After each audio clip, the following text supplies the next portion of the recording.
देखिए, पहले आप सबका शुक्रिया कि आप सब आए आज प्रेस ब्रीफिंग के लिए। जो आज की प्रेस ब्रीफिंग है ये बेसिकली कैलाश यात्रा के लिए है। कल 20 तारीख को कैलाश यात्रा डिस्ट्रिक्ट डोडा से 3 लोकेशन से निकलती है। पहली लोकेशन आपकी सुंगली होती है, दूसरी नाल्ठी होती है। ये सुंगली और नाल्ठी अलग अलग रूट से जाके हायन में रात को कैंप करेंगे 20 तारीख को, और 20 तारीख को जब रात को कैंप करेंगे तो सुबह 21 को निकलेंगे और ऊपर कैलाश कुंड जाएंगे। वहां पे दर्शन करके रात को वहीं पे स्टे करके फिर 22 को ये वापस आते हैं। सिमिलरली जो तीसरा रूट है वो द्राफड़ा से है, भाला साइड पे। वहां पे वो द्राफड़ा से चलते हैं और रात को इशोदार पे स्टे करते हैं, और सिमिलरली वो भी आगे जाके कैलाश कुंड में जाके दर्शन करते हैं और 22 तारीख को वापस आ जाते हैं। आज का हम सबका मिलने का मकसद ये है कि आप सब जानते हैं कि हमारी जो 2 डिस्ट्रिक्ट्स हैं हमारे साथ लगती हुई, एक किश्तवाड़ डिस्ट्रिक्ट है और एक कठुआ डिस्ट्रिक्ट है। किश्तवाड़ डिस्ट्रिक्ट का दर्दनाक हादसा आप सबको पता ही है, और वो भी एक यात्रा थी। यात्रा में जब श्रद्धालु जाते हैं तो उनकी सेफ्टी, उनकी सिक्योरिटी, ये सब डिस्ट्रिक्ट एडमिनिस्ट्रेशन की जिम्मेदारी होती है। हमने 3 राउंड ऑफ मीटिंग्स की थी। उसमें तमाम जो सिविल, मिलिट्री, पुलिस, जो भी सिक्योरिटी अरेंजमेंट करने थे वो हमने सारे मुकम्मल कर लिए हुए हैं। अभी रिसेंटली संडे को हमने एक और मीटिंग की थी। उस दिन जितने ऑर्गेनाइजर्स थे भद्रवा के, भाला के, सबसे बातचीत हुई थी। उसी के एक दिन पहले कठुआ में क्लाउड बस्ट हुआ, उससे कुछ दिन पहले किश्तवाड़ में हुआ। तो हमारे जो ऑर्गेनाइजर्स थे वो भी कंसर्न थे सेफ्टी के लिए हमारे लोगों की। तो हम सब ने मिलके एक फैसला लिया कि इस बार जो कैलाश यात्रा रहेगी वो एक सिंबॉलिक यात्रा रहेगी। मतलब जो हमारे रिचुअल्स हैं, रिचुअल्स पूरे अच्छे से परफॉर्म किए जाएंगे, बट इन रिचुअल्स को परफॉर्म करने के लिए सिर्फ और सिर्फ जो हमारे चेले होते हैं जो छड़ी को उठाते हैं, जो हमारे भजंत्री होते हैं जो उसके साथ भजन करते हैं, ढोल वगैरह जो रिचुअल है उसके साथ जाता है, और फिर इन सामान को उठाने के लिए कुछ सपोर्टिंग स्टाफ होता है, वो लोगों को ही हम सिर्फ जाने देंगे। यही मेरा एक पर्पस था आप सबको बताने का। और तमाम डोडा भद्रवा की जो हमारी कम्युनिटी है, इनफैक्ट हमारी गंदों की कम्युनिटी के लिए भी कई लोग छत्रकला से जाते थे और छत्रकला से डे में वापस आ जाते थे 21 तारीख को।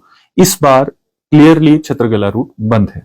उसका रीजन भी आपको बता दूं, छत्रकला का जो रूट है वो 6 घंटे का ट्रैक है छत्रकला से कैलाश कुंड का।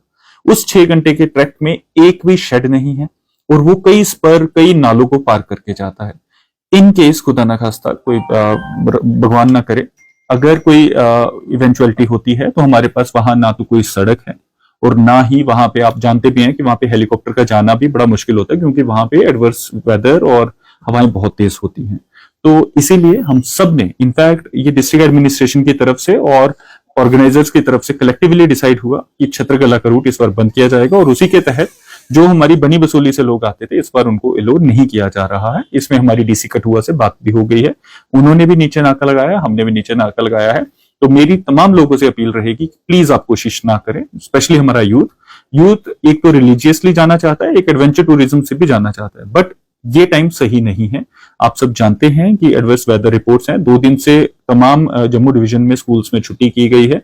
वेदर एडवाइजरी 56 आवर्स की है, मतलब कल के लिए भी शायद वेदर एडवाइजरी है, but at the same time IMD department से हमारा टाइम टू टाइम राब्ता चल रहा है डिस्ट्रिक्ट एडमिनिस्ट्रेशन का, और लोकलाइज्ड वेदर पैटर्न्स को स्टडी किया जा रहा है, ताकि अगर कोई एडवर्स वेदर कंडीशन आती है तो हमारी जो वहां पे पैरामिलिट्री पुलिस, हमारे जो वहां पे, अब क्योंकि वहां नेटवर्क का इशू है तो वहां पे जो हमारे वायरलेस है, सैटेलाइट फोन है, उसके थ्रू हम लोगों को आगाह कर सकें।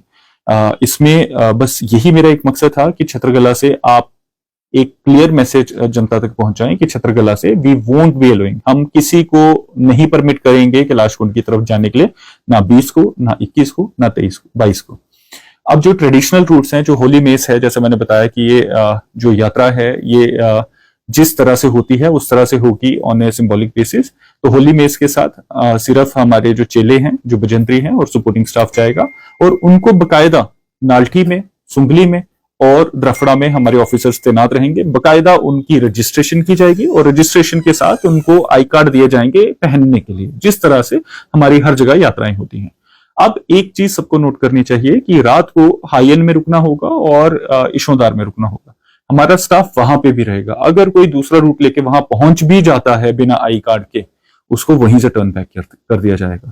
तो ये तमाम लोगों की सेफ्टी के लिए किया जा रहा है। तो मैं समझता हूं कि पूरी जो हमारी आवाम है, हमारी जनता है, इसमें डिस्ट्रिक्ट एडमिनिस्ट्रेशन को कोऑपरेट करेगी। और अगर कोई गलत पाया गया या फिर कोई बिना रजिस्ट्रेशन के गया, तो एक चीज क्लियर है कि उनको आगे नहीं जाने दिया जाएगा। तो आप बेबात का परेशान होंगे। तो इसीलिए मेरी रिक्वेस्ट रहेगी कि जो हमारी एडवाइजरी है इसको फॉलो किया जाए। सर, कम्युनिटी काउंसिल से इसमें बात हुई है, अगर जिसको प्रॉब्लम होगी तो वो कैसे किसको कांटेक्ट कर सकता है, कैसे ये चीजें पॉसिबल होता है? देखिए, इसके लिए कंट्रोल रूम हमारा इस्टेब्लिश्ड है, ईओसी का नंबर मैं इनफैक्ट आपके सामने ईओसी के नंबर फ्लैश कर देता हूं। वहां पे हमने एक स्पेसिफिक कंट्रोल रूम बनाया है। इसके अलावा आज शाम तक हम नंबर्स फ्लैश कर देंगे कि किस लोकेशन पे, चाहे वो लंगर की लोकेशन हो, चाहे वो रात को स्टे की लोकेशन हो, चाहे वो कैलाश कुंड की लोकेशन हो, किस ऑफिसर को वहां पे तैनात किया गया है लोगों की इश्यूज ग्रीवांसेस को एड्रेस करने के लिए। वो चीजें भी हम थोड़ी देर में आपके साथ फ्लैश कर देंगे।